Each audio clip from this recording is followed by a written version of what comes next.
So first step out of everything, like always, is what we're going to do is going to go to our Learn tab. And then we're going to go to Learning Resources. There we go. Once we go to Learning Resources, we have our sample contracts portion. So when we want to pull up a sample contract, well, let's back up a little bit. When I say a repair amendment, does everybody understand what that means? I mean, of course, we all kind of learn a little bit about it when we're at Champions and we're going through like contracts and things like that, but let's cover the basics. A repair amendment is when you are in your option period and your inspector had, your client had an inspection done, because of course we always recommend. So we're going to get the inspection report back. Now, the number one thing to do before you guys even go through that inspection and get that report back is we want to make sure that we don't spook the buyers. So just things to remember is the things that may be important to you are not necessarily important to them. So don't freak out, especially if it's your first time seeing an inspection report. I know personally when I saw my first one, I had a heart attack and I was like, this house is falling to pieces. And because I got so stressed out about it, it stressed my buyer out. So that's not what we want to do. So the first step before we get that inspection report, I like to send it beforehand so they have time to go through, is we go to our buyer agent resources. And if you actually scroll down right here, it says what to expect during the inspection.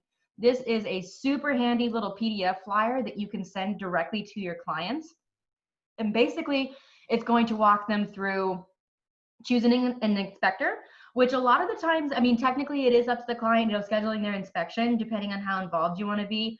I like being a full service agent, and a lot of the times, especially my first time home buyers, they don't know who to go to. They don't understand inspection companies. So a lot of the times they'll ask for my recommendation. I always send them 3 options, but I always like to recommend TexInspect because they're very quick. They're a really reputable company. They've been around for a really long time, and they also warranty their work. They also price match too. So something that I like to do is I'll call like a smaller local company and get a quote from them. Hey, how much would it cost for an inspection for a 2,000 square foot property, 3-2 on less than half an acre? And they'll tell me, oh yeah, $400. If TexInspect is doing it for $500, all I have to do is take that quote over to them, and then TexInspect is going to say, hey, yeah, great, we price match. So now I look really good to my client because I saved them $100. So do I have to do about 10 to 15 minutes more work extra? Of course. But again, it's worth it to save them some extra money. So once we get them over and they do select TexInspect, we want to send them this what to expect during an inspection. So it's going to cover choosing an inspector. This also will let them know that we're not going to attend. I do get that question quite a bit from you guys, is should I attend the inspection? No, you should never attend your inspection. You're not an inspector, so you're literally just going to be in there in the way. And all it does is really creating liability for you. Because if you show up, then your client's going to want to be there. It's a 4-hour process. And then every little nook and cranny and deficiency, they're going to be asking you your opinion on it. And that's not your place. So if there's, some fault line fractures that are going on, they're going to say, oh, well, is this an issue like that we need to get a structural engineer out, or what do you think? It's not for us to say. We need to go strictly off of that inspector's report. We're not inspectors, so there's no reason for me to be there. That's a waste of our time, right? Remember, our time is our money. You're just going to be in the way. So let them know I am not a licensed inspector. It's best for you and only the inspector to be there. And not only that, you guys don't need to go wait around for 4 hours anyways. I always recommend the buyer show up at the last 30 minutes. That way the inspector can go through the report with them and they can answer any questions if they have right there on the spot. Okay, it'll also take them through, what is an inspector looking for? If you guys don't know the answer to that, this is another great resource for you to personally go through so that you know what is being inspected on my property that we have under contract as we're going through. So it'll cover things like chimneys, foundations, walls, gutters, roofing, garage doors and slabs. And that's for the exterior elements. Then it'll take them through grounds and the exteriors, pools, landscaping, anything like that. It takes them through what they inspect in the kitchens. It takes them through bathrooms. So this is a really good little resource for your buyers to have beforehand so they know what's being inspected and then what to look for. So the plumbing, heating, cooling, electrical, and structural. These are really big ones, and also for termites as well. Just a little side note for you guys, a little thing to remember if you're ever doing a VA loan, which you will, you're going to definitely run into VA buyers. You are required to have a what's called WDI, which is a wood destroying insect inspection. It's basically a termite inspection. I don't know why, VA requires it. So anytime you're doing a VA loan, make sure that you also additionally order with your inspection a WDI, because they will not put that on there automatically. Okay, this is the part that's important. It's letting them know, don't freak out. It's literally the inspector's job to point out everything that's wrong. And when you let them know this ahead of time, let them focus on the big three. The big three are the roof, foundation, and the HVAC. So those are the really big ones. Everything else, guys, is usually pretty cosmetic, and you can negotiate it. You can do repairs in lieu. There's just so many things that you can do. So those are the big three to focus on. Memorize those. Make that like second nature for you. Roof, foundation, HVAC are the big three to pay attention to. Then what's next? What are we actually going to do? It's not our place, right? Our job is to show the facts. So our job is to take the report, go over it with the buyer, ask if they have any questions, and then what would they like to do? They can accept the property as is. They can say, hey, yep, absolutely, looks good to go. We're fine with everything that's wrong with it. We'll fix it ourselves. Everything's okay. We're going to move forward. Option two, they can ask for some repairs, which is where a repair amendment is going to come into play, which we're going to cover here right after.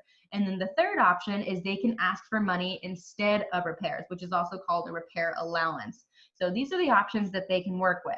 It's not our place to advise on what they should or should not do. And you'll get that a lot, guys. They're going to say, well, Holly, what do you think?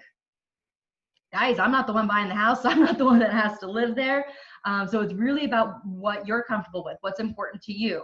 So, if they're really concerned about there not being any GFCI outlets in, the bathroom and the kitchen and the outside under the lower 6 feet, then okay, that's something that, and it's really important to them, we can request that. So just make sure that you're not volunteering that information. It's got to be what they want to do, and it has to be up to them. We're real estate sales agents, not advisors. Okay. The seller's turn. So the seller's turn also has options as well. They can say they're not going to do any repairs. They can just say, nope, we're good to go. We had multiple offers on this in the first place. We're not going to do $5,000 worth of repairs. We'll just put it back on the market, keep your option money, and move forward. So they can say no repairs. They can also say they will make some, but not all, or they can decide to do a repair allowance. So as you guys can see, it's just super negotiable. So it's going to be between the sellers and the buyers what they want to do, and then we relay that information. So as you keep going through, it's going to tell them, look at the big picture. So what this all means, guys, for an actual inspection, let me pull this up. We're going to go through an actual inspection report. Okay, let me see if I can move this. Voila. Okay, so this is an actual text inspect report for one of Sean's that he do representing a buyer. So it's going to have information. It's going to have like a little picture of the home. It's going to have when the report was done, who the clients are. It's going to have everything about the property, the purpose and limitations. This is like disclosure stuff for you guys, nothing that you need to know. Okay, so this is also going to cover for them what's identified in the property inspection report. Consumer notices, again, there's a lot of disclosures that you have to get through. Okay, so this is also additional information provided by the inspector, also letting them know additional things that they do as well. Okay, so for the property inspection report, what you guys are going to notice is it's going to have titled sections like structural systems, foundations, grading and drainage, roof covering materials. So these are all going to be under structural systems. If it has an I, it means it has been inspected. So you'll notice if we go down, these have little check boxes. So that means these have been inspected. You'll also notice that it has check marks under D. D stands for deficient. Now, don't freak out when you see things that are marked as deficient, especially on anything that's not new build construction, particularly if you're getting like a 15, 20-year-old home. Almost everything is going to be marked deficient on there. It doesn't mean that it's bad or damaged. It just means it's not functioning correctly at that time. An inspector can literally go through, guys, turn on a light switch, and if the light bulb doesn't turn on, he'll mark that deficient. Well, that's not a huge issue. It just means the light bulb needs to be changed. Hopefully that's the case. I mean, of course, there's other underlying issues, but that's why they just say deficient. So just know that just because it says deficient, it doesn't mean that it's just this astronomical huge issue. Okay, so as you're going through, we'll notice that structural systems under foundation, it has been marked deficient. So it's going to say it was a slab, and then under comments, it says see the notes. And then anything else that's deficient, it's going to say drainage, see the notes. So that's why they don't have the room to put all of that on there. So we go down to the very bottom. So just put a little pin in that. We're going to see what those notes look like, but I want you guys to see the rest of this. So we're still under structural systems, roof structures and attics, walls, interiors and exteriors. So see how like almost everything is deficient, guys? This one isn't. This has just been inspected. It says roof structures and attics. It said viewed from entered, means he actually went into the attic. And then he did little comments like the framing type, parts of the attic are not readily accessible. So this is really the main important things I want you guys to pay attention for is when it says notes, see notes. That means we need to go check it out. So when we go scroll down, see more deficient, more deficient. So it's going to be really common for you guys to see that. Just don't freak out and properly prepare your buyers. So what we're going to do is we scroll all the way down now that everything's been inspected, and this is called the addendum page. So honestly, guys, this is the thing that I go straight to as soon as I get any inspection report. I don't need to go through the little check boxes and the deficiencies. That doesn't have information I need. I want the addendum page. So as soon as I pull up the addendum page, this is gonna let me know, okay, I've got 10 issues going on under structural systems. I've got 2 things under electrical systems. I have 1 thing under heating and ventilation, and it's even, hey, no problems are noted at this time. So with that, the one we were paying attention to was the foundation, right? Because those are our big 3 we pay attention to. It marked deficient and it said see notes. So we pull it up over here and it says the foundation has shifted in 1 or 2 areas evident mainly by a hairline to 1/4 inch brickwork cracks. There is poor drainage in some areas around the perimeter of the foundation, mainly along the front. Recommend this be corrected to help minimize future foundation movement. I do not feel that the foundation repairs are warranted at this time. However, you may wish to consult a structural engineer and or a drainage specialist. So what's really great about that is that's letting us know, okay, yes, we have some structural issues, which guys, every single inspection report you get in North Texas, any of them, they're all going to have foundation issues. We have what's called clay-based soil, and clay-based soil expands and contracts through the seasons and moisture. So it's going to have movement. You're going to have that basically no matter what on like almost every property in Texas. It's pretty crazy. So this is letting us know, A, it's normal. We do see some hairline cracks and fault work. They're not recommending. They're saying, hey, it's okay. We don't think you need a structural engineer. We don't think it needs to be repaired. Just take care of it, monitor it. But they are saying if you wish to consult a structural engineer, then you can do so. Which, guys, you also can get free quotes. So say your client was still really nervous about this, like, nope, you know, Kim, I don't know, like I heard foundation issues can be really costly in the future, and that's not something I want to be able to pay out of pocket. I would really rather know from a professional if this is an issue or not. You can have structural engineer companies like MBR, you can have these people come out for free. They'll do a free assessment for you. So you can have MBR or a structural engineer, they'll come out, they'll take a look, they'll write up a report, and they'll say, no, Kim, you're fine. Everything's good to hear. This is normal movement. Yeah, there is a little bit of drainage issues where if it's not adjusted or addressed, then that can cause some future further issues. So at that point, we take it back to our clients and let them know. Here's what they said. What would you like to do? If at that point they say, yeah, nope, okay, we're good to go. Not a problem there. We're fine. We'll go ahead and move forward. That's awesome, right? So remember, it's always up to the client. But anything that you're not sure of, there is at least 1 electrical outlet at the kitchen sink that registers open ground, marked with a red dot. There's a loose GFCI in the master bath. If these were huge issues for your clients, absolutely, again, is that something that you would like to request to have them repair or to get an allowance for? And they'll say, yes, absolutely, this is really important. So once we go through the list and we find out what's important to them, they say, okay, we want new GFCI outlets. Let's see, that's another good. Recommend sealing, okay, optional system. So recommend sealing expansion joints. Expansion joints, guys, that's not something you guys are gonna need to worry about, but it's basically on the house property where they'll recaulk and go through things like that. So if they wanted to request sealing the expansion joints, if they wanted to, the sprinkler system did not respond when tested. If they're like, hey, nope, that's a really big deal to us. At that point, I would also reach out to the agent and say, hey, per the inspection report, it said that the sprinkler system didn't work when it was tested. I've seen this on quite a few reports, guys, and 9 times out of 10, it's because the inspector just had no idea how to work the sprinkler system. So then as soon as like they'll go out and they'll contact the seller, and the seller's like, nope, it totally works fine. I've had people go through and like basically what I'll do at that point is I call the inspector, and I've had inspectors go back to the property and say, nope, you just didn't do it correctly. You need to go back and do it this way. But I've also had another client, a buyer that was like, if they can just show a video of it like spraying and it's working, then we're fine and we can move on. So again, it is going to be up to your client. But another thing you can do too is say, for example, they were like, oh yeah, no, the sprinkler system isn't working. You can request that on the repair amendment to have it be serviced. You can have a professional company come out and service the sprinkler system to ensure that it is working. Okay, with that, guys, we're gonna stop real quick and I'm gonna pull it up to our chat box. Let's see. I'm gonna unmute everybody real quick. Just, there we go. Okay, everybody's unmuted. Okay, so everything that we just went through regarding preparing your buyers for the inspection and the actual inspection report. I know we went through that a little bit quickly, but the main thing I want you guys to focus on is that repair addendum. That's where it has all the important information. That's where you should be directing your buyers to pay attention to, and then identifying what's important to them, what they want to request to have fixed, or if they want to move on, or if they just want a couple of things, or if they want money in lieu of repairs. Now, does anybody have any questions? Everybody's good? Sean's taking care of everybody in the chat box?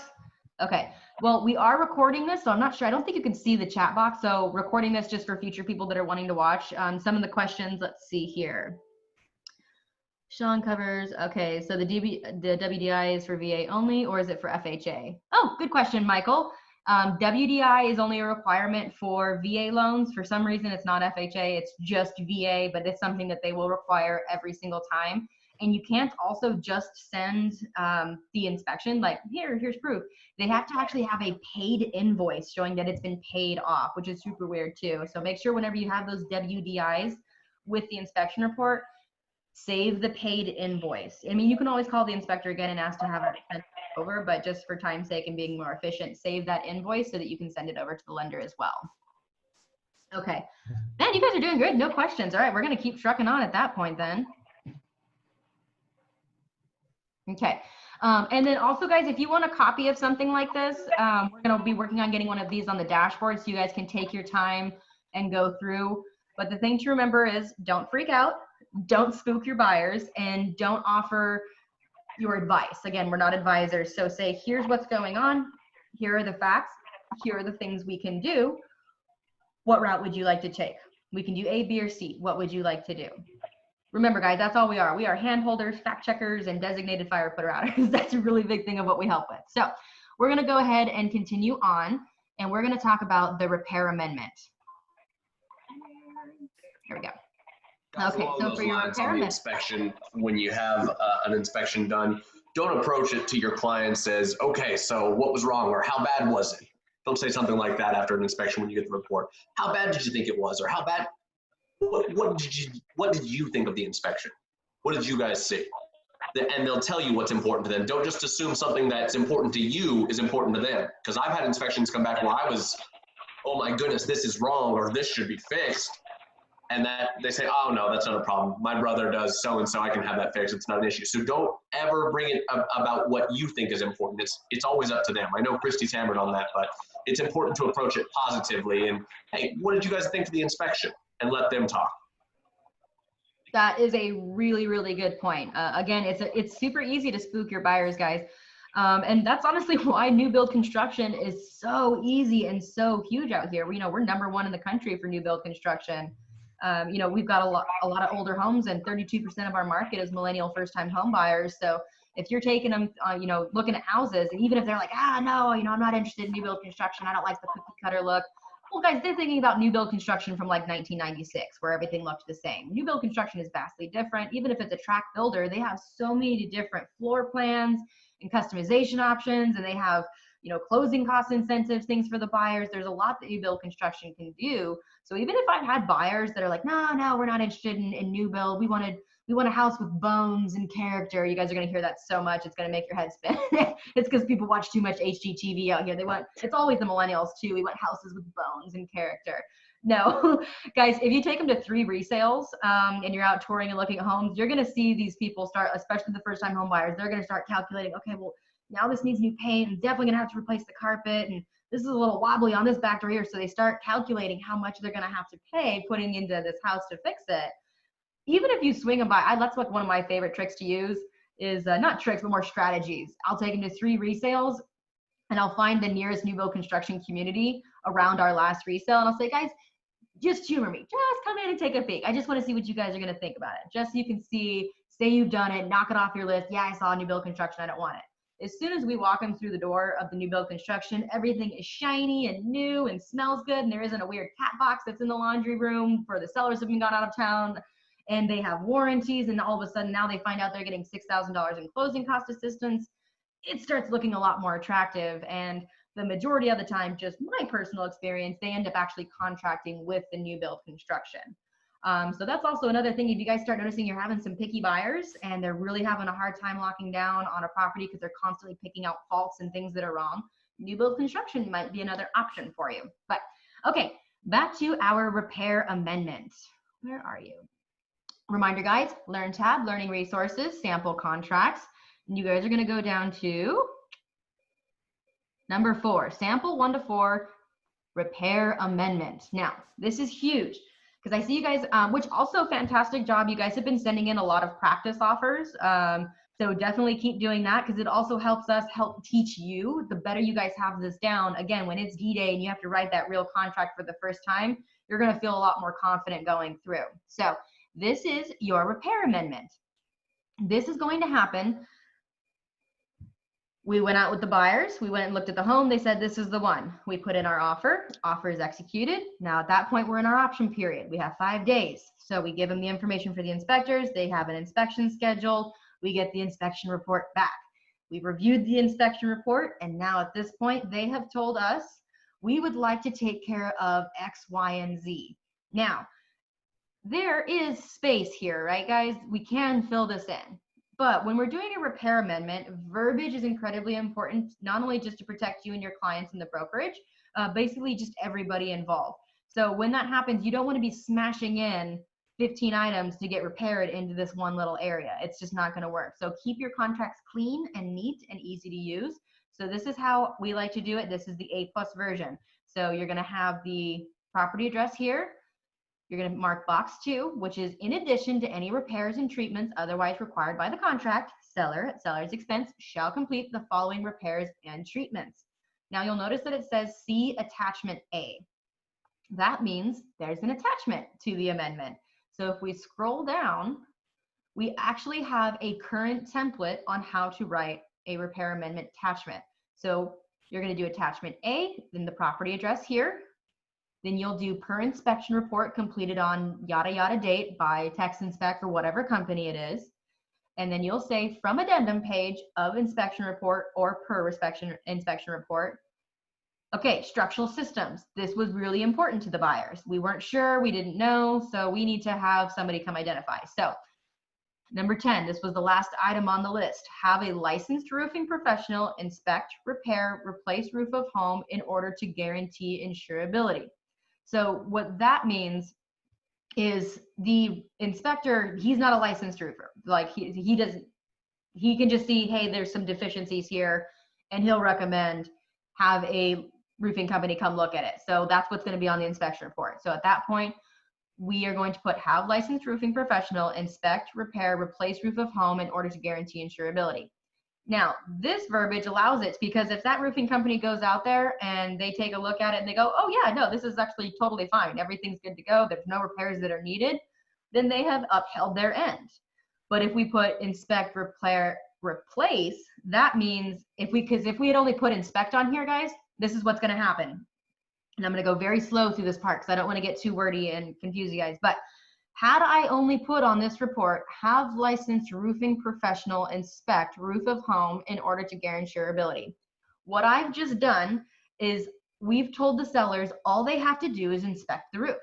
That's all they have to do, along with everything else that's on here. So if they agree to that and we move forward and all of a sudden we're, 10 days out from closing, they start sending over all of their receipts for things that have been repaired. Hey, here's the receipt from having a licensed electrician. Here's the receipt for this. Here's the receipt for that. And then they're just going to send us the inspection report from the roofers, which is going to say, yeah, it's still insurable, but it also has severe hail damage here. You're missing shingles here. There's damaged eaves here. And your buyer's going to be like, well, okay, well, we need them to fix it. Are those sellers obligated to fix the roof now? No. Our verbiage simply said we want someone to inspect it. That's all we've instructed them to do. So if you put inspect, repair, replace, that's going to let us know that to ensure the insurability, if we come back and it says, nope, roof is severely hail damage, it's total, we can't do anything, well, they'll be required to replace the roof if that's the case. Does that make sense to everybody? Just a little head nod. Everyone's kind of tracking on that? Good. Okay. Now, we also have licensed professional foundation company inspect, repair, replace Homes Foundation in order to guarantee and warrant Homes Foundation. Lifetime warranty and final structural engineer's report to be issued to buyer prior to closing if work is required. If work is required, documentation of full payment for work completed to be provided to buyer prior to closing and funding. That's a lot of words, right? It gets a little wordy through there. Again, that's just ensuring we're going to have a licensed company come out. If they find that it needs to be repaired or replaced for the foundation, they will then do so at the seller's expense, and then they will also ensure a transferable lifetime warranty. That's another really important one there, guys. Not all structural engineer companies out here will guarantee or a transferable lifetime warranty. Sometimes it's like, oh, this is for 7 years. Also, why we want to have the payment before it's been completed is, say they don't pay those structural engineers, right? All of a sudden home closes and funds, now the property is in your name, you own it, and they come back another month later and they're like, hey, we still haven't been paid on this, those sellers aren't talking to us. They can put a lien on your property technically, because that's, what is that, Sean, a mechanical lien? I could be wrong. I think that's a mechanical lien where a service is done and then you're not provided for it later. So that's why we want to make sure that there's nothing attached to the property. There's no outstanding balances that the sellers did not pay. Goodness gracious, that's wordy. Okay. So electrical systems, have a licensed electrician enclosed exposed electrical wiring or GFCI outlets, whatever it may be. I am really, really big on this, guys. So a huge thing to point out and take notice of is these all say have licensed. If you don't have that on there, if you just said enclosed exposed electrical wiring and add GFCI outlets in the bathroom, that's just saying have whoever do it. And this is really important, especially if you work with investors or people that like to flip homes. I've been on the opposite side of this, where I've received the repair amendment requests from our buyers, and the sellers who I represented, they flipped the home. They did a lot of everything themselves. And one of the sellers goes, oh, no, I can do that myself. I'll just fix it. And I said, no, we actually have to have a licensed electrician replace this GFCI outlet. He said, oh, no, I've done it before. It'll be fine.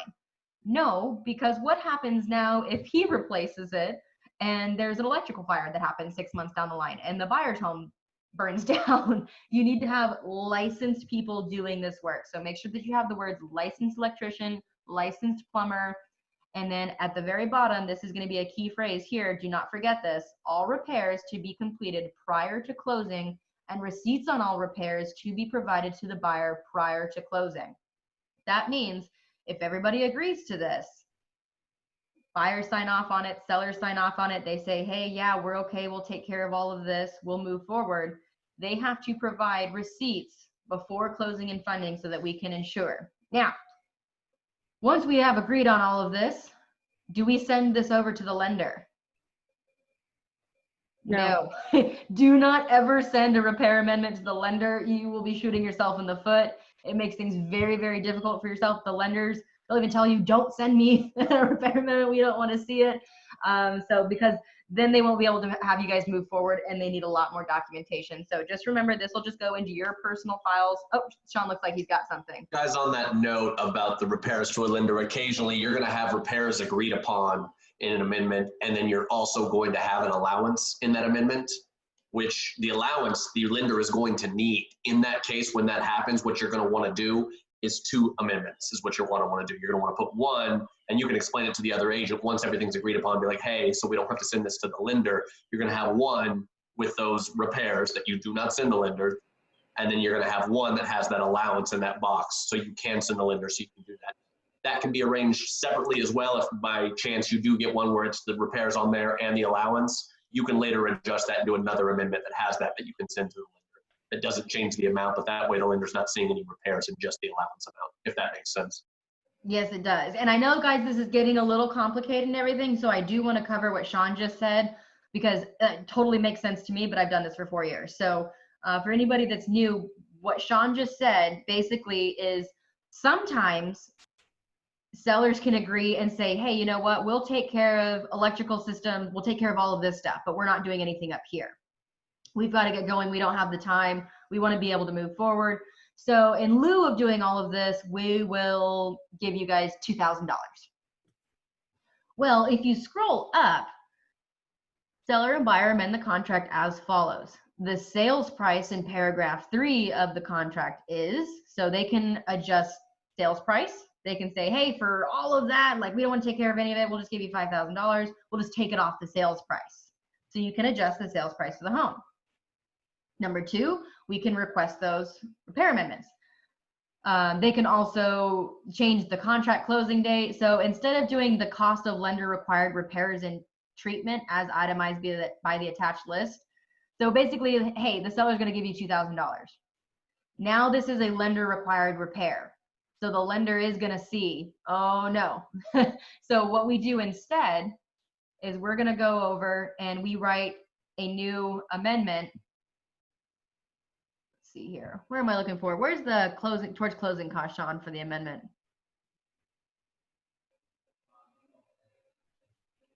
Unmute yourself. I got you. I'm typing here. 12A, number 4. I'm literally. Number 4. Thank you. Oh my gosh, I was looking for 12A. I was like, there's only 9. Okay, so for 12A, the amount in paragraph 12A of the contract is changed too. So this is where you can put in closing costs. But what Sean is saying is that, can you go off mute or on mute again? Unmute, Sean. There we go. Okay, so say that slowly how you did the first time, where you have the option, they can repair everything, or you can do some repairs and then you'll put it in after so that the lender doesn't see. But just say that slowly so that they can understand. Okay.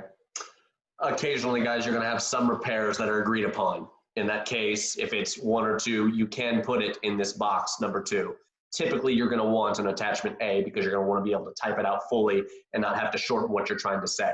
But along those lines, you're going to want 2 different amendments, because let's say they agreed to do 2 things and then they also agreed to give you $1,500 towards closing costs. There on number 4 on that amendment, you would mark box 4 and you would put $1,500 right there, meaning they're going to give you $1,500 in one amendment. That's the amendment that the lender is going to need and title, of course. The second amendment will be the one where you mark box 2, see attachment A, and attach attachment A. Or if you can fit it properly with everything that you need in this box, which is rare, you will usually need some space. But if you can, that will be the other amendment that you send. Questions at the box if you need it. Perfect. That was a really, really good explanation. So I just wanted Sean to go through that one more time after kind of taking that a little bit slower piece by piece. Is make sure if you're getting both repairs in lieu of cost plus repairs, that you do them on 2 separate amendments. Okay. So we're going to stop the screen share here real quick. We're going to go to our chat box and see some questions that people have. Okay, let's see. Holly, do newly built homes usually help with closing costs? Do the builders help, I mean? And then Sean replied, typically builders, especially the larger builders, what he means by that are track builders. So like D.R. Horton, Toll Brothers, things like that, depending on how large they are. A lot of times they offer incentives. They have things like closing cost assistance, or they can do things like buyer incentives. They'll, hey, we'll give you $5,000 at the design studio towards upgrades. There's a lot of different things that they can do as far as that goes. But a little caveat with that is a lot of times they'll tie in those incentives to their preferred lender. They'll say, oh, well, we'll give you $4,000 in closing costs if you use DHI Mortgage. I think D.R. Horton does that quite a bit, which is really great when you have a good lending partner like Team Varela with Prime Lending. Is a lot of the times they can match those. And so I can take them to Prime Lending and say, hey, they talked with D.R. Horton. They really like this home. They're offering $4,000 in closing cost assistance for this new build construction. Is that something we can work with? And then Team Varela can keep going with it. So just know that a lot of times your lending partner can also help with those closing costs if it's something with new build construction that they're having to match. So if you guys have any questions on that, again, reach out to Team Varela. Let them know ahead of time, hey, the clients that we've been working with, we are going to go to a builder. So If we end up running into any of those issues, is that something that we can match? And then usually, as long as they have something in writing from that other lender saying, yeah, we're going to give $4,000 towards closing costs, it's something that Alex and his team can work with. Okay, good question, Holly. Okay, Michael, for each discrepancy found, the client wants to have an allowance. Do they decide what the amount is, or should we make a suggestion? That's a really good question. I don't suggest things. I don't advise on things. I let them, and I even prepare my customers, and so does Sean. We let them know at the beginning, we will never offer our advice. That's not what we're here for. We are not real estate advisors. We are sales agents. Unless you directly ask me, and I've had people say, hey, I know you don't offer your advice, but what would you do if it were you? And at that point, I'll let them know, hey guys, if it were me, maybe try doing this, but who's to say? So it's something that they should be coming up with. That's something where, depending on how many items are on that list, let them, and you can kind of help guide them gently as well. So if they say, we want $5,000 for all this, guys, if there's only a couple things that are on there, it's like, hey, we're going to fix a leaky sink in the master bath, or we're going to do this, like that's probably going to be really excessive. Now, if they said that's what they want to do, we can of course go ask, but it's very likely that they're going to turn it down. So another way that you can help guide them to this amount is do some research. Call an electrical company and say, hey, how much would it cost to have a licensed electrician come out? And this is also going to help you guys with your evidence when you're submitting it as well. You can have that in the email to the agent when you're sending in the repair request. You can say, hey, I've actually called an electrical company and they said that it's going to be $300 to do all of these replacements. So that's going to help letting them know. And then it was, $800 for this service, $900 for this service. So if you put all those numbers, like, hey, we've had licensed not inspectors like the inspection company, but we've had licensed professionals come out, structural engineers, roofers, plumbers, whoever it may be, and then they put their quotes in a report for us, then we can also show that to the other agent and say, hey, this is going to be $1,900 worth of repairs. We understand that your sellers have to move to California. We don't have a whole lot of time. They don't want to do the repairs, but this is going to cost $1,900. So we would like $1,900 in lieu of repairs. Does that make sense to everybody? Okay. And guys, also include the numbers, the names of who you talk to. Hey, I talked to ABC Electricity. I talked to Eddie over there. Here's his number. Here's what he said about the inspection report. I sent him the items we're wanting to have repaired. This is what he says it'll cost.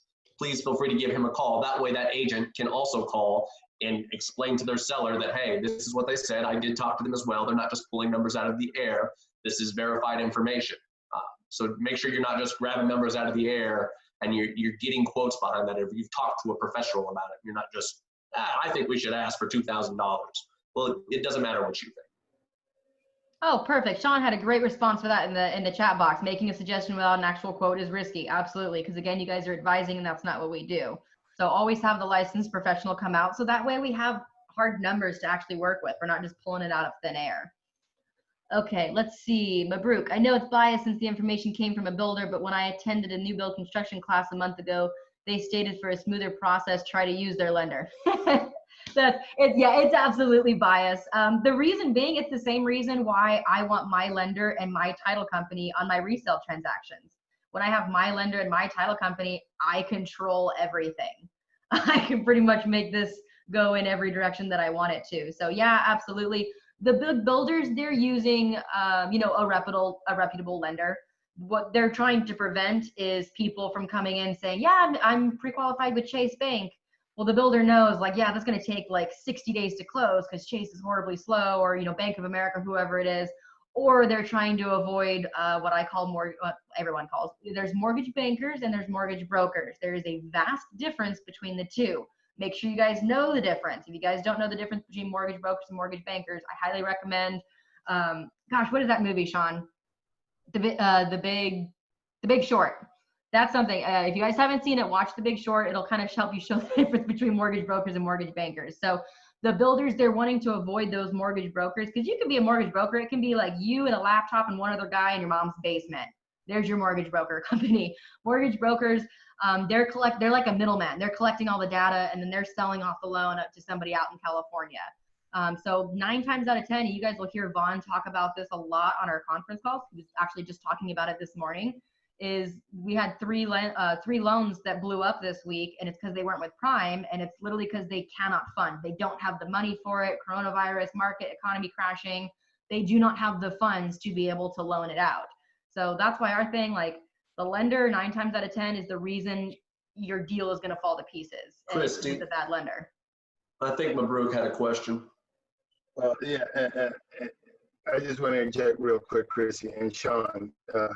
The builder said they're on a tight-knit schedule, and their main reason for wanting the buyer to use their lender is because that lender is in the same group as them. They know the rules and procedures. They said, yeah, you could get your own outside lender, but it'll be a smoother process to use theirs.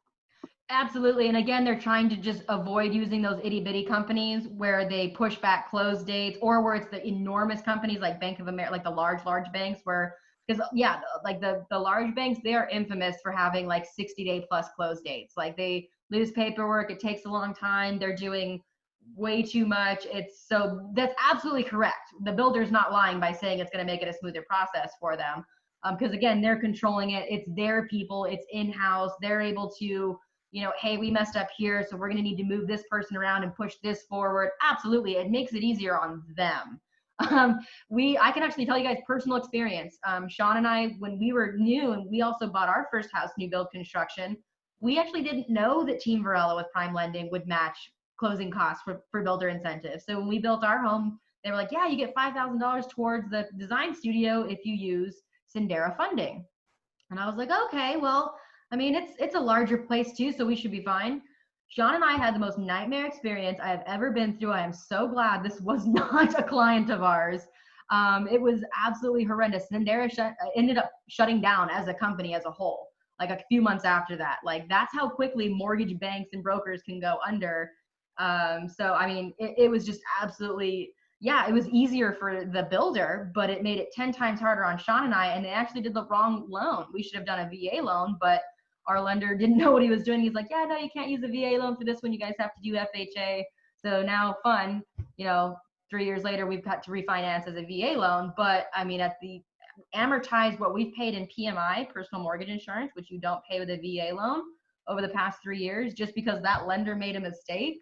I mean, it's astronomical. So yeah, it'll make the process smoother for the builder, but not necessarily for your clients. Good question though. Do you have any other questions on that one, Brooke? I think you're muted. There you are. Even the builder himself for Bloomfield Homes, they jacked up his own house that they built for him, and he stressed very hard to always get your own third-party inspector. I can't stress that enough. Even on new build construction, guys, a lot of clients are like, hey, well, it's brand new. It should be good to go. I've seen some crazy inspection reports from new build construction, like a blocked flue for the chimney. I've seen a whole portion of the roof that was missing shingles. Like they just completely accidentally messed up and didn't finish roofing. I mean, there's been some crazy things. And if you're buying a brand spanking new home, then everything better be perfect. So what's $500 more to get a professional inspection done? But yeah, have a third-party person. That's kind of like why escrow is third-party, right? It's non-biased. It's just, this is my professional opinion, not leaning one way or the other. So always get an inspection. Yes, absolutely. Okay, let's see here. So is Prime Lending a lender because they sold it? Okay, Jessica, here's a really good question. Okay, so is Prime Lending a lender? So Prime Lending, yes, they are a mortgage bank. And this happens with all loans. So they do the initial loan package. And then once your loan closes and funds, usually it just depends on the mortgage company. I know when Sendera, when we closed, Sean, I think they sold us immediately over to Caliber, like within our first month. So that's super normal. That happens all the time. Once that loan closes and funds, they have the initial funds for the loan. Then it goes into the secondary market, which again, guys, this is why The Big Short is such an important movie. Like I know it's silly because it's like a Hollywood movie, but it's really informative. It'll help educate you guys where these loans go. So once it's put together, then it goes over into the secondary market and it gets purchased there. So they sell the loans, every company does, and then it gets picked up by somebody else in the secondary market. Again, I'm not the best person to explain that. I'm not a lender. I understand the gist of it and where it goes and how it happens. So if you want like a more thorough explanation, again, give Alex or Sarah or Gavin or somebody a call and they can explain how they go through that process. But yes, they are a mortgage lender. They aren't the middleman trying to get your stuff to the initial purchase of the loan to then be sold again, if that makes sense for you guys. But very good question, Jessica, on that one. Okay. Holly, is the inspection and the repair amendment taken care of after an offer has been accepted? Yes, absolutely. Simply because when that happens, like we won't be able to, okay, what's the best way to put this? So, okay, is the inspection and repair amendment taken care of after an offer has been accepted? Yes, because we won't do an inspection on a property unless it's under contract, right? So once we have it under contract, that's then where we're going to put everything before our option period ends, which is why it's important to do all of this in a very timely manner, because we get the inspection, we have the repair amendment that we want to submit it over. Sellers are going to take time, decide what they want to do. There's a lot of back and forth and negotiating that happens. That's absolutely okay. That's normal. But make sure if you guys are in a little bit of a stalemate, like, hey, we just need more time, we couldn't get this agreed upon, you can extend your option period as well. That's definitely an option. You can extend the option period. Hey, we need some more time to get this figured out. We need some more time to get, licensed professionals over there. Like, say we can't, it was really short on time, or we're in some weird, COVID-19 universe like we're living in now. If people are backed up, you can always. To be clear, both parties have to agree to extend that option period, though. That's a very good point. They do have to. They have to agree to extend, but at this point, the sellers, they want to keep going with you too. They want to get their house sold. So they know you've already put in money for an inspection and for option period. The thing is to remember is everyone wants this to close, right? That's a huge mistake also that new agents will make, because it's like me against the other agent. No, we are working together. It's not me versus another agent. This agent and I are going to be working together to represent our clients because we all want to get to the closing table. So that's a really good one. I have 2 questions. Yes, ma'am. So if they want to extend the option period and everyone agrees to it, do we just write an amendment for that? Okay, and if the sellers don't like the repair amendment, they send a whole new one, and then if I like that, then if we like that, then we sign it. Mm-hmm. Is it that? Okay. Yeah, it's so like ridiculous what we do for our job guys for what we get paid. Again, like we don't advise, like I'm a middleman, like I take this information from my buyer to the seller's agent. That seller's agent, or the listing agent rather, they take it to their client, and their client tells them X, Y, and Z. Then they come back to me and tell me X, Y, and Z. Then I go, it's like a game of telephone. That's really all we're doing. And mine is just to say, okay, here's our options, or here's the situation. We can do A, B, or C. What would you like to do? And then they'll say, we want B. Okay, I go back to the listing agent, we're gonna do B. And then they'll take it back to the seller. And if the seller says, yeah, we agree to B as well, then we can all move forward. So that's the thing, is just why communication isn't so important, and why you need to answer your phone and be on top of these things, and not, oh yeah, we got our inspection report, but we still have 5 more days on our options. So I'll get to that repair amendment and send it over. And you do it when you only have 2 days left in your option period, and you've left no negotiating time. And it's just, time is of the essence, guys. Remember, with real estate, everything's negotiable, and time is of the essence. Okay, good questions. Anybody else have any other questions? Wait, Holly, did you ask 2 questions? I thought you had 2. Did we answer both? We did? Okay, perfect. All right, guys, it's 6 o'clock. Does anybody have any further questions on repair amendments, the inspection reports, new-build construction, questions in general? Anything that we didn't get to cover today that your little burning hearts are wanting to cover, anything like that? One quick question on the amendments. Mm-hmm. If you have to do a dual amendment, because of block 2 is checked and you don't want to send that off to the lender, are you numbering them Amendment 1, Amendment 2, or Amendment 1A, or you're calling them both the same amendment, or how are you doing that? I do. I label them. Because It'll obviously say Amendment both 1. parties are going to have to sign both of them, right? Mm-hmm. Yeah, I label them Amendment 1. And then I'll usually, like, especially in the dashboard, because you have to upload into your transaction manager, instead of just having a bunch of amendments, I will label Amendment 1, and then I'll also put like closing date. So lets me know, okay, we modified the closing date on this one. And then Amendment 2, closing cost repairs, because that's not something the lender can see. I do that just for my benefit. But yeah, you go through and it'll actually, in your zip forms, it'll say Amendment number 1, Amendment number 2. So they'll be labeled on there for you. Have you had any pushback from the other party saying, why are we signing 2 of these? No, typically you don't, Michael. It's occasionally the seller or whatever, they will ask that, but a good agent will be able to explain that. And if they can't, they'll go back to you and you can explain it. hopefully by that point explain why the lender doesn't need to see repairs that'll delay the closing. Nobody wants that. The seller's not going to want something to delay the closing. It's not changing anything either that's already been agreed upon. It's just putting it on 2 separate amendments. So typically, no, there's not a pushback on that. Cool, thanks. Good question, though. Yeah, I haven't experienced that either. It's because, you know, most agents typically, they know it's like, we don't want to send this to the lender. So they'll appreciate, because I can tell you guys the one time I've had it happen to me, it was a very old school agent out in Weatherford, very, very old school. He sent everything over to the lender, and then he was getting really frustrated because the lender was making it difficult for him to close. And I was like, well, this is why you don't send it to the lender in the first place. And so yeah, it'll make it more difficult for the buyers and for the sellers. So make sure you do them on 2 separate amendments. All right, guys, any other questions? Easy peasy, man. This was an easy one today. I love it. I don't think I've ever kept it to an actual hour before. That's impressive. Okay. With that, guys, if you want, I highly recommend write a practice amendment. If you want, send it over to me, send it over to Vaughn, do an actual run through, be like, okay, here's the form, attachment A, and then go through. And if you guys want, I'll even send you a copy of this inspection report. So you can go through and pick out what you think you would like to have fixed, put in the verbiage, create it on a new document sheet, send it over to us. We'll take a look, tell you how you did. Remember, the more practice that you guys do, the more confidence you're going to get. It's going to make things a lot easier. When you start hitting the ground running like Miss Kim, submitting offers already before she knows that this bad boy is going to be accepted, she's going to be moving forward. So that's all I've got for you guys today. If you